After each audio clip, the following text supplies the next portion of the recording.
architecture allowed it. So you had literally hundreds of these kind of percolation beds in all the hillsides.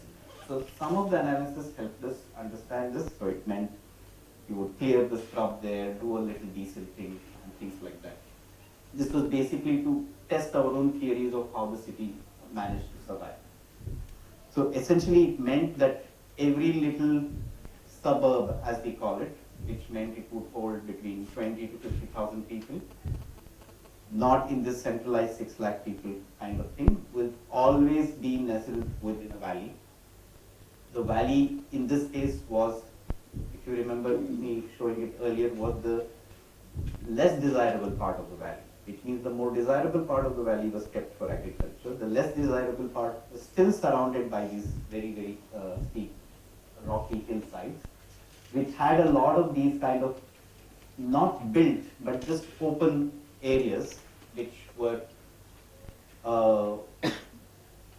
either desilted or opened up for water to be trapped there, which meant that the water harvesting, if you want to call it that term, the water harvesting structure in this case was not the well or the tank, but the entire hillside, which meant it captured and retained every single drop of rainfall that fell there. This still would account for runoff and all the other natural systems that is prevalent in the area. And as it gets closer to human habitation, you will see more and more built expressions.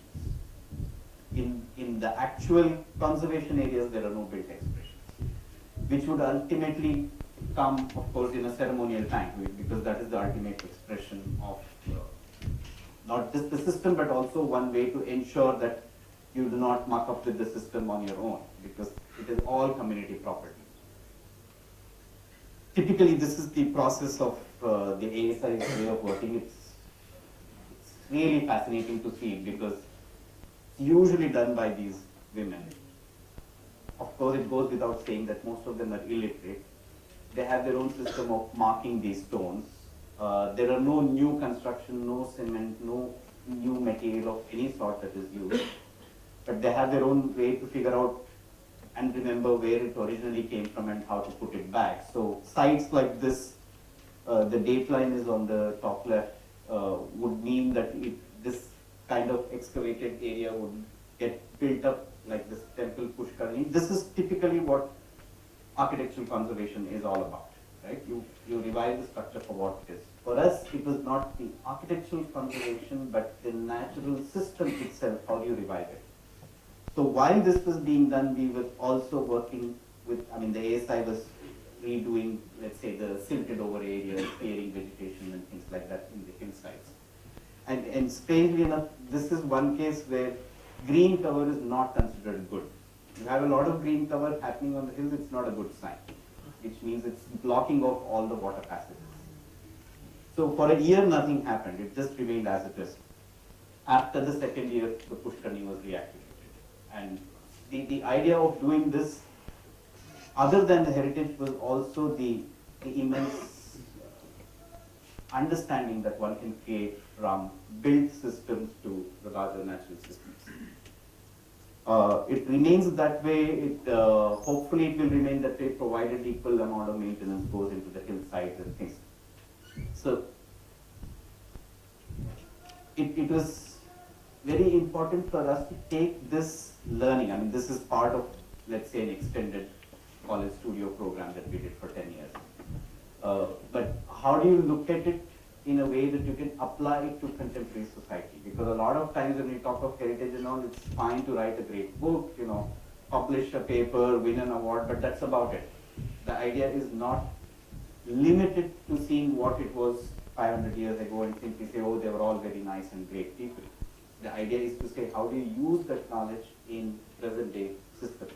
So we were also part of, we had a small part in the master planning for the Bangalore region, which is not Bangalore city, which is less than 1,000 square kilometers, but Bangalore region, which is almost 10,000 square kilometers, which makes it about 2.5 times the Mumbai metropolitan area. It's quite challenging because It's one of those strange cities that is built on the top of an inverted bowl. There is no water flowing into the river into the city from any point. Every drop of water that falls anywhere in the region flows outwards, which creates its own issues. But the way it had been used traditionally, though there was never one single large city till about 16th century when the first fortified town came in, the entire region was still very populated, it was still very rich as an agricultural belt, was this extremely intricate series of tanks and lakes that were built. Every time we use the term lake, people assume it is a natural one. It need not necessarily be so. There are very few of them that are actually natural. There were folklore has it that the Bangalore region sits in 1,008 chain tanks. Actually, when you count the region, there are over 2,000 lakes. And the lakes are, of course, positioned in a way that takes best advantage of not just the surface morphology, but also the subsurface characteristics and how they link up together. And for us, this was very, very important because what this does is, one, helps you understand the regional dynamics. It also helps you understand what modern planning does with this wonderful system, because this is the famous green belt that every city is supposed to have, right? Whether it exists in theory or practice is secondary, but even the idea of drawing a green belt, it's foolish, let me put it very, very simply. Because anybody with a little bit of understanding, I'm speaking specifically of Bangalore, would tell you that if I made a green belt which were two independent strips along these two valleys, it would have served 10 times the ecological purpose that this huge belt is serving here. So what this green belt has done over the last 30 years is, not only has it not added value to the natural system, it has effectively destroyed existing systems by breaking up those natural linkages. Now, this is not something that planners and architects will like, because, oh my God, how can you say no to a green belt? We're not saying no to a green belt, we are simply saying position it where it is at least useful and not a random line drawn on a plan. Most of this, of course, this is actually a very interesting map from the 17th century. It's a hand-drawn map of the Bangalore region. I don't know who the author is, but it's very interesting to see how different cultures, different people imagine landscapes and regions very differently. This is not a two-dimensional plan that shows you distances, but it actually shows you the most valuable characteristics of the land. This, in fact, is the old fortified city. But that is insignificant when you compare it to their expression of the natural landscape. Now, this kind of expression and how people have always used these lands become very, very important. And like you mentioned, the case of Pune, the biggest tragedy was when the pipe services arrived in any city.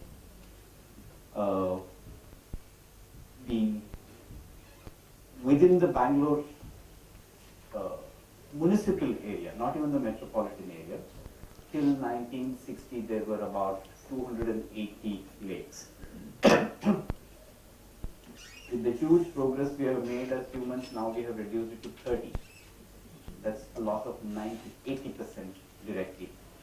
And this has happened not because of the popular perception that, oh, we go and occupy a lake, the slums come up there, somebody has encroached upon the land.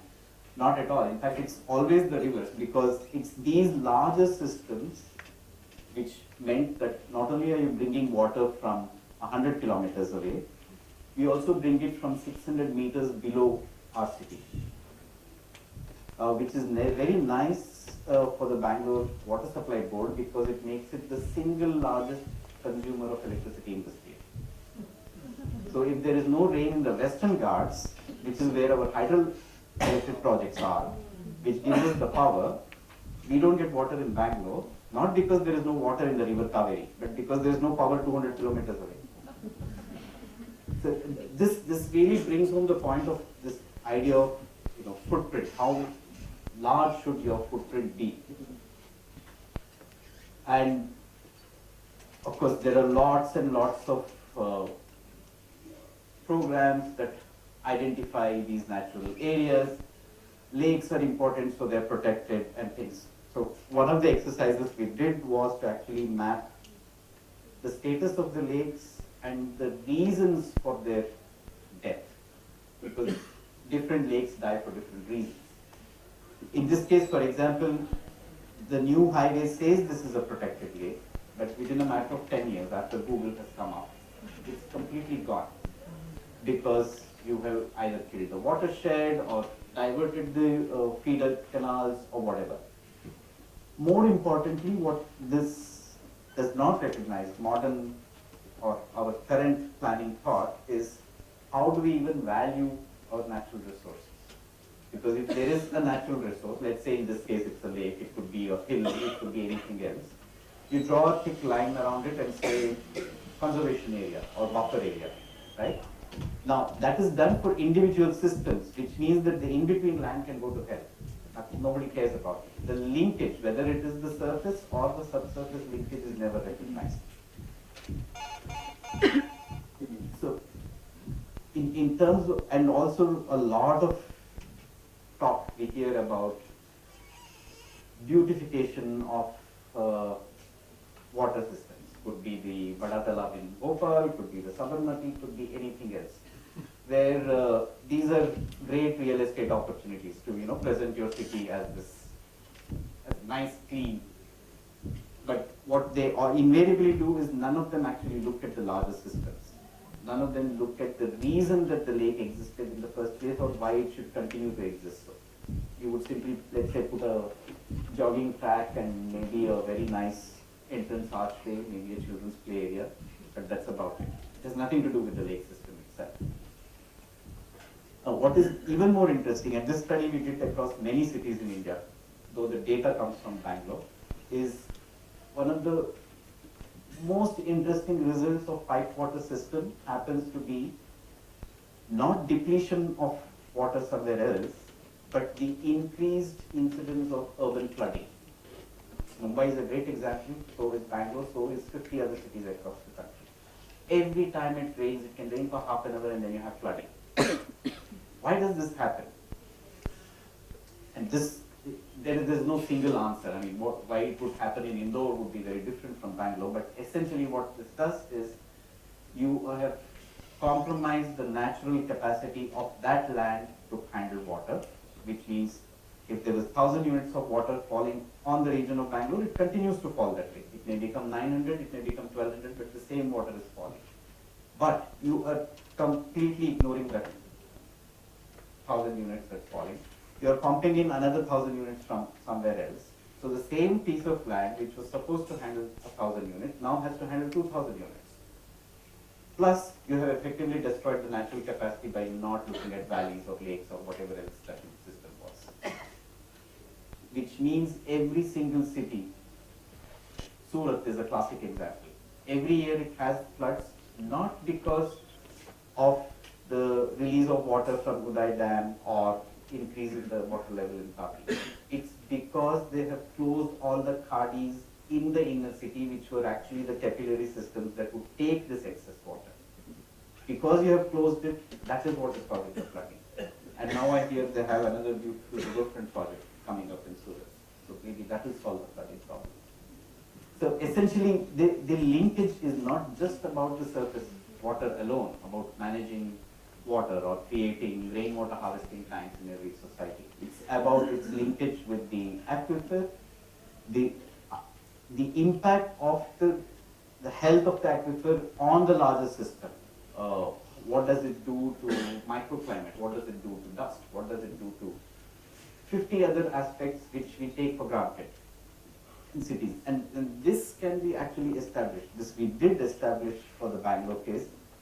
And of course, the solutions we came up with were not very, very happy ones, but we did some cheating and used some scare tactics, because at the time when we were doing this, if you recall, there was this huge Karnataka, Tamil Nadu, Kaveri River fight going on. So we used that incident and said, if you do not do this, 5 years down the line, they will stop the water into Bangalore, right? So which meant that the new planning norm that we were able to develop actually uses watersheds as a planning unit. Always planning uses, let's say, planning districts, whether it is at the Gram Panchayat level or at the urban level. Most of it does not recognize any natural features. In this case, the smallest unit of planning was actually made into the watershed, which meant any impact that you would create by good or bad planning would then get limited in its impact and not snowball into a bigger area. I'll skip this.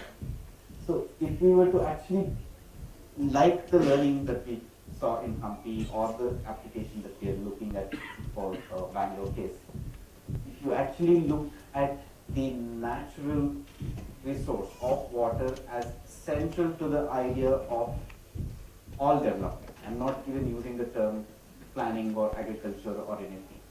The cross linkages are enormous, whether you are looking at society, you're looking at livelihood, you're looking at biodiversity, they're all there. But the idea is to be able to establish them based on good science, not simply to say I need to conserve a lake because my grandfather built it, but to clearly say this is the actual impact it could have and this is the actual advantage it can give you. It can be, of course, mapped. I was hoping to show this before Dr. Kulkarni, but since he has already spoken about it, I will not talk. But the idea of subsurface characteristics are very, very important. I mean, it's very unfortunate in our profession. The only time we'll talk to a geologist is when we ask them where should the bore well be. We don't even want to know what the characteristic of that land is. Right? We just want to say, show me the bore well, tell me how many liters I get. But in many, even small sites that we've been involved in, 30, 50, 100 acre kind of sites, it's possible to use the same idea where you think of the entire ground plane as your storage medium and not simply as where I will bring the pipe from the rooftop and put it in a tank below. Okay. I will run through two very, very quick examples. But the idea of looking at water as very central to our way of thinking and intervening